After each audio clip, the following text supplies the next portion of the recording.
Gibbons, the floor is yours, sir, for 20 minutes. Thank you very much, Mr. Chairman. I appreciate this opportunity, and I do want to welcome our witnesses this morning, Mr. Watson and Mr. Black. Thank you for being here before this committee to enlighten us, and also thank you for your service to our country. Not often, I'm sure, do you hear people tell you thank you enough for what you do and the commitment that you've got. I want to say at the outset of this hearing that I believe that your experience, your dedication, and the time you've spent in the jobs that you've held, both in CIA and the FBI in counterterrorism, have made you the proper witnesses to be here. I think your knowledge level and experience bring what we need to hear on this committee, and we look forward to that. But let me say that the purpose of this hearing and the purpose of my questioning is to identify the systemic problems at the foundation of our intelligence community. This is not a finger-pointing exercise, and this certainly is not a witch hunt. This problem is larger than any one individual, and it's what we're out to do, is to find solutions to making sure that tomorrow's attacks and tomorrow's problems are solved today. And the issue before us is whether we had not just the right people or the number of people, but whether we had the right skill sets and whether we had the right operational attitude in some of our agencies to allow us to get to the critical information that would be necessary to fight this.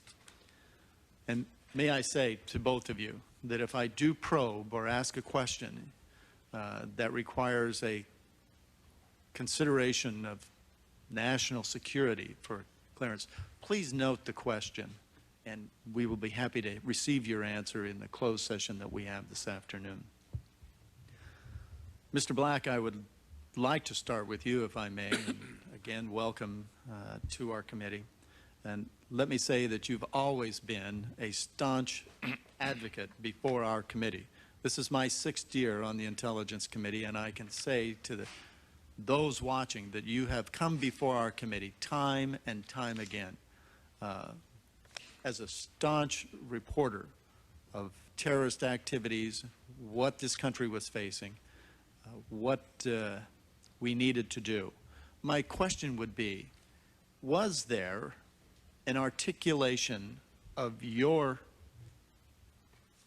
interest in the terrorist activity and the needs of our agencies dealing with terrorism communicated to superiors, and how was that received? Well, my superiors, of course, are the Director of Operations, Jim Pavitt, and the Director of Central Intelligence, George Tenet. I would tell you, sir, that there is one person who has been more frenetic in his actions and more concerned about counterterrorism than I. That's the Director of Central Intelligence. My leadership certainly understood the threat. They were consumed with it. They were fixated on it. They attempted to allocate resources. As I recall from my statement, I did say that we were the first among equals, the entity not to be cut. I think that from a very small resource pie, we certainly got our share and a bit more. I think the concern was that this is a long war. My director declared the intelligence war in 1998. Took him very seriously. We hire people against it. We train for it.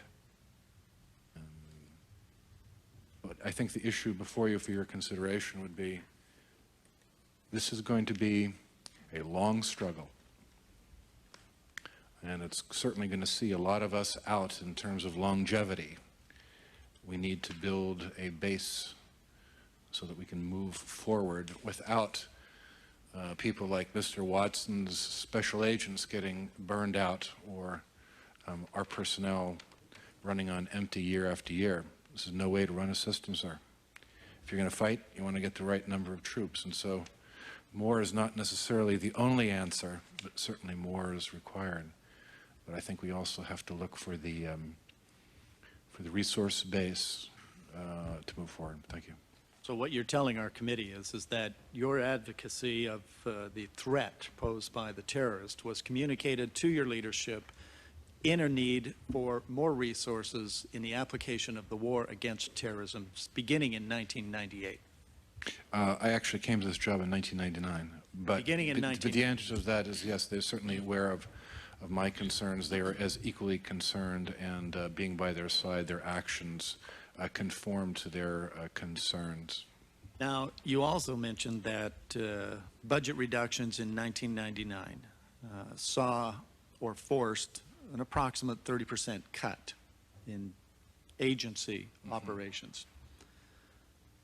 This is in opposition to what we're hearing in terms of the rise in the advocacy of the threat. Can you explain why administrative cuts were requested to the agency when there was an increase in the level of threat knowledge? Well, I'm only going to speak for the Counterterrorism Center, but I will tell you is that the Counterterrorism Center essentially was able to perform at the level, or was resourced at the level, that we achieved as a result of supplemental funding. The one-year monies, I thought, were, in terms of the mission, again, as I stated in my testimony, was relatively modest. That appeared to be how we conduct affairs in the government. We are the recipients of this type of action, sir. Let me go back to something you indicated, that during your time as the head of the CTC, chief of the DCI portion for CTC, personnel numbers. Oftentimes we hear that you had equivalent of 3 infantry companies or on the line fighting this war. My question to you is, did the numbers of people you had have the right excuse me, the right skill mix with regard to language capability, with regard to operational capability and skills needed to be able to gather the appropriate information? I think that we had a very good skill mix. We hire towards this. We emphasize those attributes that are going to be effective overseas. That's what we do. Well, let me ask the question then. Did you have the right numbers of people that could speak Arabic, Pashto, or Urdu, Farsi? You always need more speakers in those languages. We have gone out of our way increasingly over the time to specifically target these types of individuals with these language skills. In fact, I can tell you that the Counterterrorism Center even advanced through the appropriate offices its own hiring campaign, where we advertise in newspapers specifically looking for people interested in counterterrorism and that had the right language qualifications. Okay. Many times in our intelligence gathering overseas, we often use liaison type operations. When is it essential to use liaison operations, and when is it, or when should we use efforts for unilateral type operations? I appreciate that question. That's a very important one. This is a global war, and we are involved in essentially intelligence combat. When you go to war, it's usually a good idea to have as many allies on your side as you can. There's a commonality of interest here. Most countries are against terrorism, and we in the CIA have developed a constellation of allies that certainly, as I speak right now, is extremely effective. When you need to do it yourself is when there is no friend to help you, there is no alternative besides taking high-risk actions on your own. I must say we conduct the normal business of intelligence operations at all times, but counterterrorism is a little special in that we all need to cooperate, and we do. But there's no reluctance to, as you say, unilateral operations. This is what I do for a living, and there's no hesitation, and certainly on the leadership of this director, we launch very quickly whenever it's appropriate. Do you feel there was an under-reliance on unilateral operations between the periods of 1999 and 2001? No, I do not. I believe that with the resource base that we had, that we maximized our operational product with exactly how we did it, which was a good mix, an appropriate mix at the right time. So you don't believe that we could have used more unilateral operations in that time period? Well, we could, absolutely. We need the people to do them. So the issue was, then we go back to, if you had the people with the right skill mix to gather that information and to do those operations. Yes, sir. If you had the right number of people with the right skill mix. Well, that's the issue. Yes, sir. That's There you go. That's the bottom foundation issues. No matter how many people we have, we've got to have the right skill mix, whether it's language skills. And I'll ask you again, and you feel that we had the right number of language skilled people to conduct the right kind of operations in a war against terrorism? We always need more. My opening testimony stated that we need additional personnel to be as effective as possible overseas. So I guess the answer is no, we didn't have the right numbers of language skilled people. We needed more. Yes, correct. Okay. The Mr. Watson, I want to turn a question to you in the time I have. Do you feel that the FBI was overly focused on gathering information for prosecution purposes rather than focusing on terrorism prevention prior to 2001?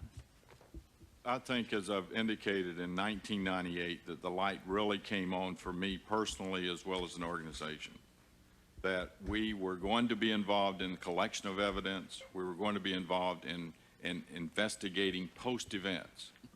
But we also realized in 1998 the need to be proactive. And there's a blending of that. And that's a cultural change within the FBI. And in order to figure that out, that's why it was so important to be able to evaluate and have an understanding of exactly where you were. So the answer to your question is 1998, starting in 98, and this was a very difficult process because of what we had always done.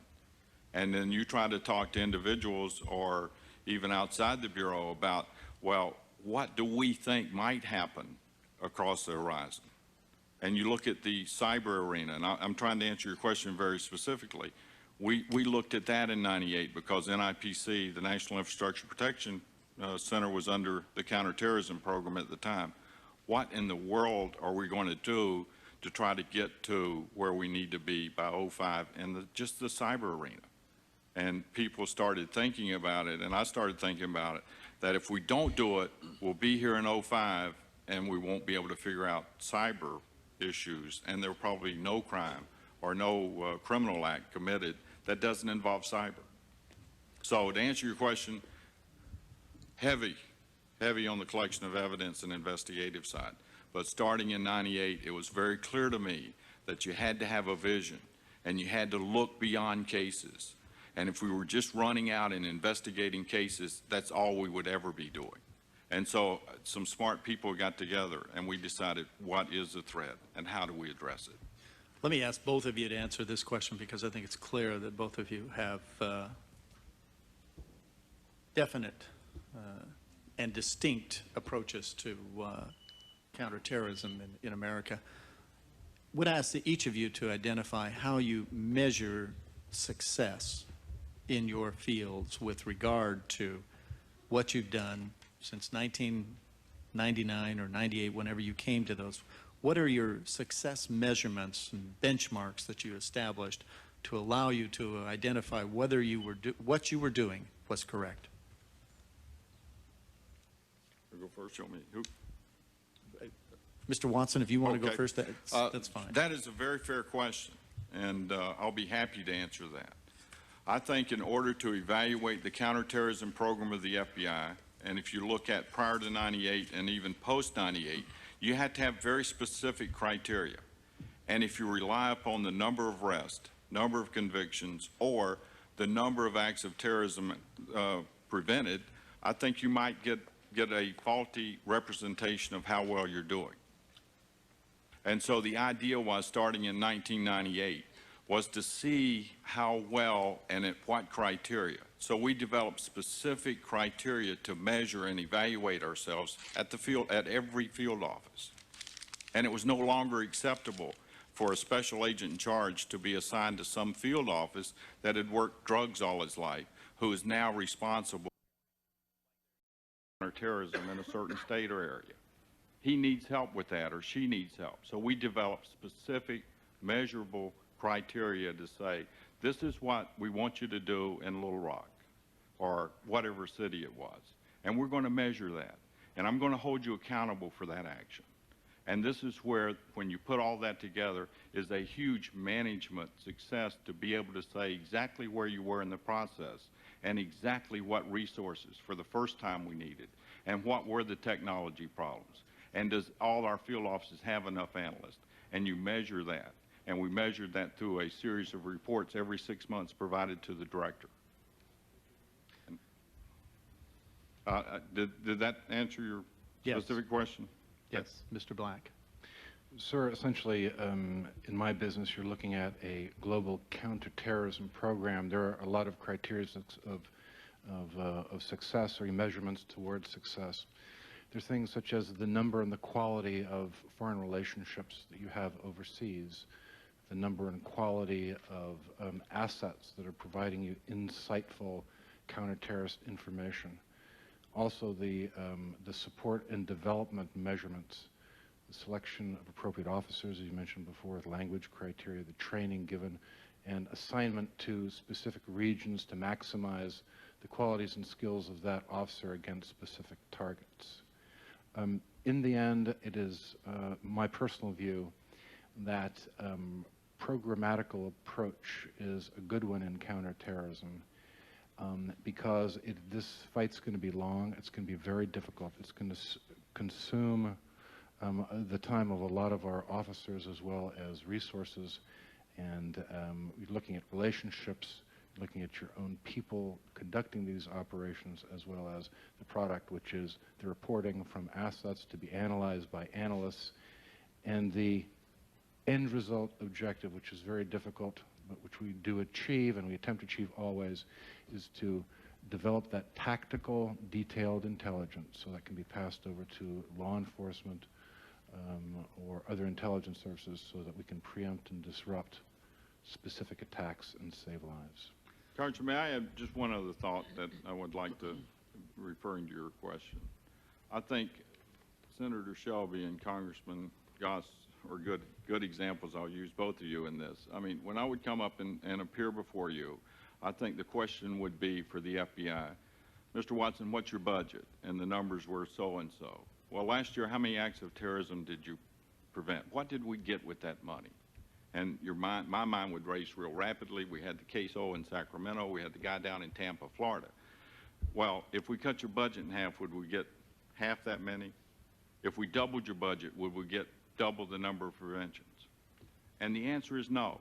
The answer is you have to be working at the highest capability, the maximum things that the FBI could do. So the measurement is, how well are you doing on the capacity? And if you're there, then that's all you can do. But if you're not there, that's the measure standard in a counterterrorism program. It has not anything to do, well, it does, and I don't want to downgrade that, by a specific number of statistics. And we've long been driven by statistics. It's being able to project, and it's being able to understand what your capacities are. And we were hurting.